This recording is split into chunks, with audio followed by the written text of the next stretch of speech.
न्यून प्रणाम। राम राम। हम आपको पो मास की कृष्ण पक्ष की सफला एकादशी के बारे में बताने जा रहे हैं। महाराज युधिष्ठिर ने पूछा, है जनार्दन, पौष कृष्ण एकादशी का क्या नाम है? इस दिन कौन से देवता का पूजन किया जाता है और उसकी क्या विधि है? कृपया मुझे बताएं। भगत वत्सल भगवान श्री कृष्ण कहने लगे, धर्मराज, मैं तुम्हारे स्नेह के कारण तुमसे कहता हूँ कि एकादशी व्रत के अधिक से अधिक दीक्षिणा पाने वाले यज्ञ से भी प्रसन्न नहीं होता हूँ। इसे अंत्य भक्ति और श्रद्धा स्वीकृत करें। हे राजन, द्वार से युक्त पौष कृष्ण एकादशी का माध्यम तुम एकराचित होकर सुनो। इस एकादशी का नाम सफला एकादशी है। इस एकादशी के देवता श्री नारायण हैं। विधि पूर्व इस व्रत को करना चाहिए। जिस प्रकार नागों में शेष नाग, पक्षियों में गुरुड़, सब ग्रहों में चंद्रमा, यक्षों में अक्षमेघ और देवताओं में भगवान विष्णु श्रेष्ठ है, इसी तरह सब व्रतों में एकादशी का व्रत श्रेष्ठ है। जो मनुष्य सदैव एकादशी का व्रत करते हैं वे मुझे परम प्रिय है। अब इस व्रत की विधि कहता हूँ। मेरी पूजा के लिए ऋतु के अनुकूल फल, नारियल, नींबू, नेगव आदि 16 वस्तुओं का संग्रह करें। इस सामग्री से मेरी पूजा करने के बाद रात्रि को जागरण करें। इस एकादशी के व्रत समान यज्ञ, तीर्थ, दान तथा और कोई दूसरा व्रत नहीं है। 5000 तप करने से जो फल मिलता है उससे अधिक सफला एकादशी के व्रत करने से मिलता है। हे राजन, अब आप ही एकादशी की व्रत का सुनिए। चंपा नगरी में एक महिष्यमान नाम का राजा राज्य करता था। उसके 4 पुत्र थे। इन सब में लुम्बक नाम बड़ा राजपुत्र महापापी था। वह पापी सदा पर स्त्री और वेश्यागमन, दूसरे बुरे कामों से अपने पिता का धन नष्ट किया करता था। सदैव ही देवता, ब्राह्मण, वैष्णव की निंदा किया करता। जब राजा को अपने बड़े पुत्र के ऐसे कर्मों का पता चला तो उन्होंने उसे अपने राज्य से निकाल दिया। तब वह विचारने लगा कि कहाँ जाऊँ, क्या करूँ। अंत में उसने चोरी करने का निश्चय किया।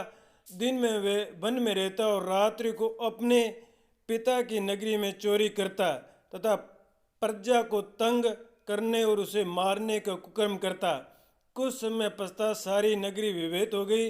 वह वन में रहकर पशु आदि को मारकर खाने लगा। नागरिक और राज्य के कर्मचारी उसे पकड़ लेते किंतु राजा के भय से छोड़ देते। वन में एक अति प्राचीन विशाल पीपल का वृक्ष था। लोग उसकी भगवान के समान पूजा करते थे। वह उसी वृक्ष के नीचे वह महापापी लुम्बक रहा करता था। इस वन के लोग देवता को क्रीड़ास्थली मानते थे। कुछ समय पश्चात पोह कृष्ण की 10वीं के दिन वह वस्त्र होने के कारण शीत के चलते सारी रात्रि सो नहीं सका। उसके हाथ पैर अकड़ गए।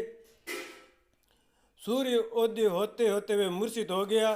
दूसरे दिन एकादशी को मध्य के समय सूर्य की गर्मी पाकर उसकी मूर्छा दूर हुई। गिरता पड़ता वह भोजन की तलाश में निकला। पशुओं को मारने में वह समर्थ नहीं था। अंत पेड़ों के नीचे गिरे हुए फल उठाकर वापस उसी पिंपल वृक्ष के नीचे आ गया। उस समय वह भगवान सूर्य अस्त हो चुके थे। वृक्ष के नीचे फल रखकर कहने लगा, हे भगवान, अब आपके ही अर्पण है ये फल। आप ही तृप्त हो जाइए।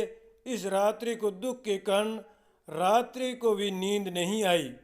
उसके इस उपवास व जागरण से भगवान अंत में प्रसन्न हो गए और उसके सारे पाप नष्ट हो गए।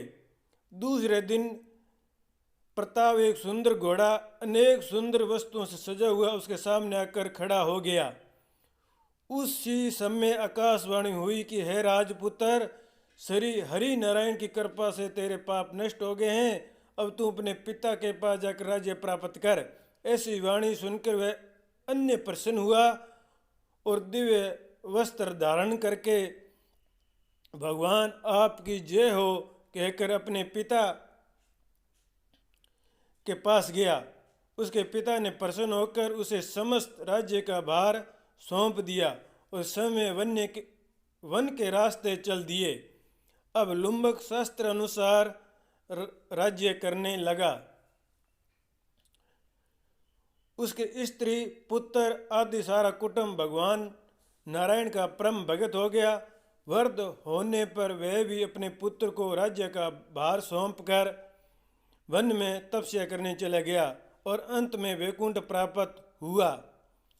अंत जो मनुष्य इस परम पवित्र सफला एकादशी का व्रत करता है उसे अंत में मुक्ति मिलती है, और जो नहीं करते हैं वे पूंछ और सींगों से रहित पशुओं के समान है।